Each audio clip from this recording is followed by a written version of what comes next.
तो आइए हम आज उपनिषद साहित्य के विषय में परिचर्चा करते हैं कि उपनिषद क्या है। उपनिषदों का उद्भव एवं विकास किस प्रकार से हुआ। उपनिषद साहित्य जो है ये वैदिक साहित्य के चतुर्थ क्रम में आता है। संहिता, ब्राह्मण, आरण्यक तथा जो चौथा क्रम है वह उपनिषदों में वर्णित है और उपनिषदों को चौथे क्रम में वैदिक साहित्य में रखा गया है। हम आज अथर्ववेदीय उपनिषदों की चर्चा करते हैं। अथर्ववेदीय उपनिषद कौन कौन से हैं, इस विषय पर हम परिचर्चा करेंगे।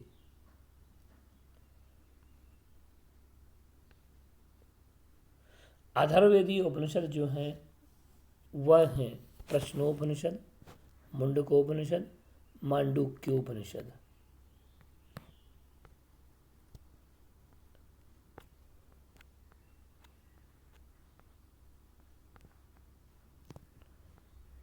यहाँ पर प्रश्नोपनिषद, मुंडकोपनिषद और मांडूक्योपनिषद।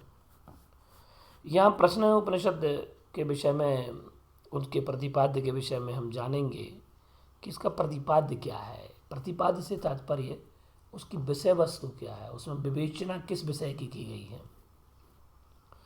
यह उपनिषद 6 खंडों में विभक्त है।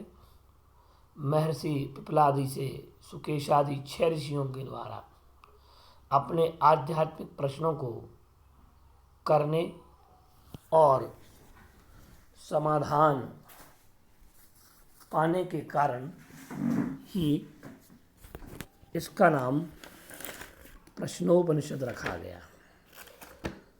जो कि देखिए आपको स्पष्ट हो रहा होगा इसमें प्रश्नों का वर्णन हो। अब केवल हमें ये जानना है कि ऐसे कौन से प्रश्नों का वर्णन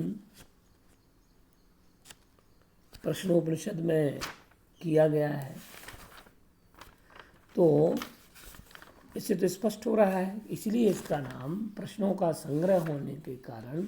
तो फिर कौन से प्रश्न हैं, तो कह रहे हैं कि आध्यात्मिक प्रश्नों का समाधान जिसमें दिया गया है, उसके कारण उसे प्रश्नोपनिषद कह दिया गया। दूसरी बात हम अगर देखें कि आध्यात्मिक प्रश्न कौन कौन से होंगे। पिपलादि, सुकेशादि जो ऋषि रहे हैं, उन ऋषियों ने कौन कौन से प्रश्न किए।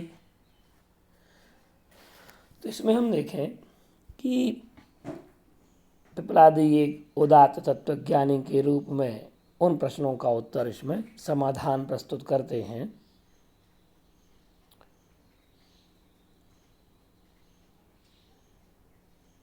और इसमें जो प्रश्न किए गए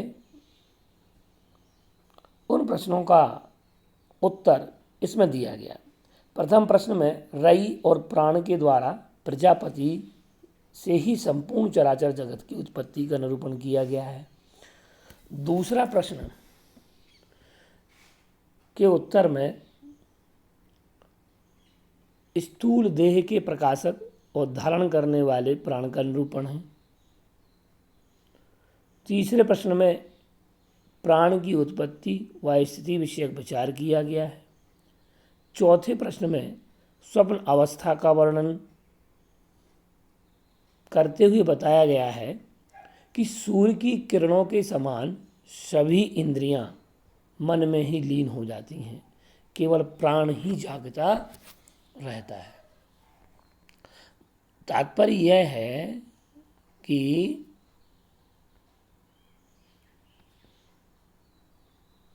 केवल प्राण ही जागेगा। पांचवें प्रश्न में ओंकार का पर और अपर के प्रतीक के रूप में वर्णन करके उसके द्वारा अपर ब्रह्म की उपासना करने वाले को क्रम मुक्ति और पर ब्रह्म की उपासना करने वाले को पर ब्रह्म की प्राप्ति एवं उसका फल बतलाया गया है। छठा प्रश्न में जो सुकेशा के प्रश्न का उत्तर देते हैं महर्षि पिपलाद जी ने, मुक्तावस्था में प्राप्त होने वाले निरूपाधिक ब्रह्म को प्राणादि 16 कलाओं के आरोह पूर्वक प्रत्यगाम रूप से निरूपित किया है और प्रश्नों के उत्तर पूछने के कारण ही इसका नाम प्रश्नोपनिषद सार्थक है। दूसरा जो अथर्ववेदीय उपनिषद है वह है मुंडकोपनिषद। मुंडकोपनिषद यह उपनिषद 3 मुंडकों तथा प्रत्येक मुंडक 2-2 खंडों में विभक्त है। इसमें ब्रह्मा अपने ज्येष्ठ पुत्र अथर्वा को ब्रह्म विद्या का उपदेश देते हैं और यहाँ पर कर्मकांड की हीनता तथा दोषों के अंतर ब्रह्म ज्ञान की श्रेष्ठता का प्रतिपादन किया गया है। मुंडकोपनिषद में ब्रह्म विद्या का सर्वश्रेष्ठ उपदेश दिया गया है और प्रतिपादन किया गया है और द्वैतवाद का प्रधान स्तंभ भूत मंत्र द्वासुपर्णास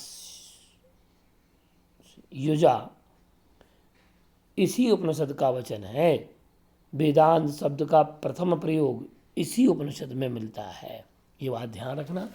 अगर प्रश्न पूछा जाए आपसे या आपसे परिचर्चा की जाए कि वेदांत शब्द का प्रथम प्रयोग किस उपनिषद में मिलता है तो आपको बताना है मुंडकोपनिषद।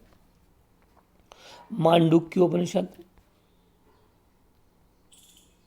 यह उपनिषद 12 खंडों में विभक्त है।